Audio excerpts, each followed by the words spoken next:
नमस्कार, आप सभी का स्वागत है। दोस्तों, हिंदू धर्म में पितृपक्ष का महत्व बहुत अधिक होता है।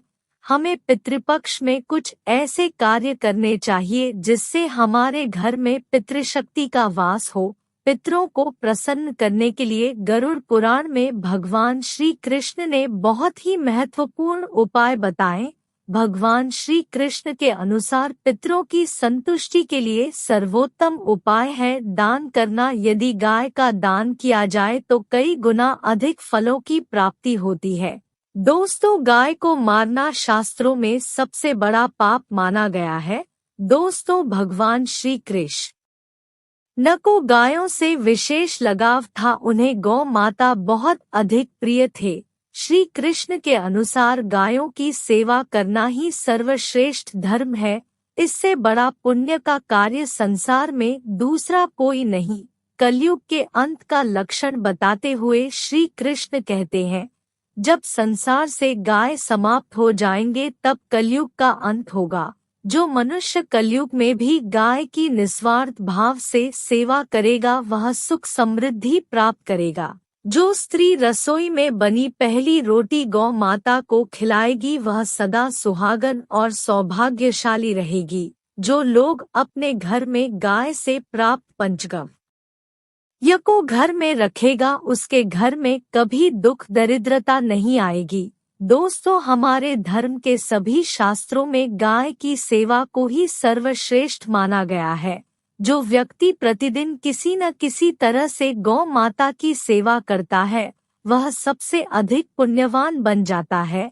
शास्त्रों में गौ माता को मां लक्ष्मी का रूप माना गया है, इसीलिए उनकी पूजा करने से दरिद्रता दूर होती है। कई ऋषि मुनि अपनी कुटिया में गायों का पालन करते थे तथा राजा महाराजा गायों का दान करते थे। गायों के दान को सबसे बड़ा दान कहा गया है। गाय का दान करने से सभी जनों के पाप नष्ट हो जाते हैं और मनुष्य को मोक्ष की प्राप्ति होती है।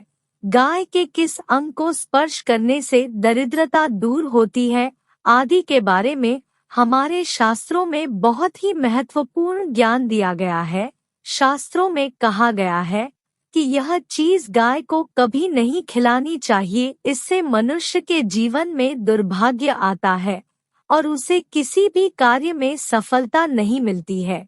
तो चलिए जान लेते हैं गौ माता के विषय में महत्वपूर्ण नियम। सबसे पहली बात है, ज्योतिष शास्त्र के अनुसार कुंडली में यदि पितृ दोष होता है तो अन्य उपायों के साथ गौ माता को प्रतिदिन रोटी और घास खिलाने से लाभ होता है और पितृ दोष से मुक्ति मिलती है। गोमूत्र यानी कि गाय का मूत्र बहुत ही उपयोगी, पवित्र और स्वास्थ्य की दृष्टि से अत्यंत हितकारी होता है। आध्यात्मिक दृष्टि से तो गोमूत्र का महत्व है ही, साथ ही वैज्ञानिक और स्वास्थ्य की दृष्टि से भी गोमूत्र के बहुत से लाभ बताए गए हैं। गोमूत्र में बहुत से खनिज पदार्थ और स्वास्थ्यवर्धक तत्व होते हैं जो हमारे शरीर को शुद्ध करते हैं और बहुत से रोगों से भी बचाते हैं। साथ ही कुंडली में शुक्र ग्रह की स्थिति को मजबूत करने के लिए ज्योतिष शास्त्र के अनुसार सुबह के भोजन में सबसे पहली रोटी निकालकर एक सफेद गाय को खिलाना शुभ माना जाता है।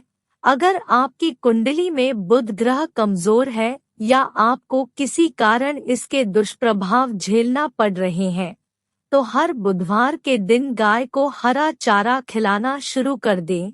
इससे दूध से जुड़े दुष्प्रभाव दूर होंगे और आपको तमाम समस्याओं का हल मिल जाएगा।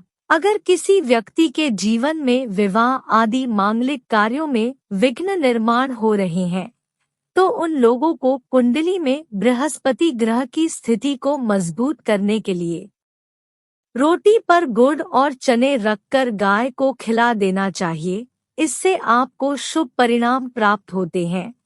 अगर घर में अशांति है, लड़ाई झगड़े होते रहते हैं तो घर में सुख शांति बनाए रखने के लिए घर के अंदर गाय के गोबर से बने उपले को जलाना चाहिए और उसका धुआं संपूर्ण घर में फैलाना चाहिए। इससे घर की नकारात्मक ऊर्जा नष्ट होती है और सकारात्मक ऊर्जा में वृद्धि होती है। दोस्तों, अगर आपके द्वार पर गौ माता आती है तो उसे बिना रोटी खिलाए जाने मत देना, नहीं तो आपको दुर्भाग्य का सामना करना पड़ेगा। प्रत्येक स्त्री को प्रतिदिन गाय के लिए एक रोटी बनानी चाहिए और प्रेम से गौ माता को खिलानी चाहिए। इससे गौ माता का आशीर्वाद प्राप्त होता है और माँ की इच्छाएं पूर्ण होती है। कुछ लोग गौ माता को बासी भोजन अथवा जूठन खिला देते हैं। इसे शास्त्रों में पाप माना गया है। आप किसी अन्य पशु को खिला सकते हैं, लेकिन गाय को कभी झूठ नहीं खिलाना चाहिए। भूख लगने के कारण गौ माता उस अन्य को ग्रहण तो कर लेती है, लेकिन इसका पाप उस व्यक्ति को लगता है जो गौ माता को ऐसा बासी भोजन खिलाता है। यदि आपकी कुंडली में चंद्र दोष है और जिसके कारण लगातार परेशानी उठानी पड़ रही है, तो आप यह एक उपाय जरूर करें। आप रोटी पर सफेद मक्खन, नमक और घी लगाकर गौ माता को खिला दें। यदि शनि दोष है तो आटे में थोड़े काले तिल मिलाकर रोटी बनाकर गौ माता को खिला दे। इससे शनि दोष समाप्त होता है। मंगल दोष को दूर करने के लिए रोटी पर हल्दी लगाकर गाय को खिलाना चाहिए। शास्त्रों में कहा गया है, जो मनुष्य तन मन धन से गौ माता की सेवा करता है, वह मृत्यु के बाद वैतरणी नदी को गौ माता की पूंछ पकड़कर पार कर लेता है। उस व्यक्ति की अकाल मृत्यु नहीं होती है और उसे मोक्ष की प्राप्ति होती है।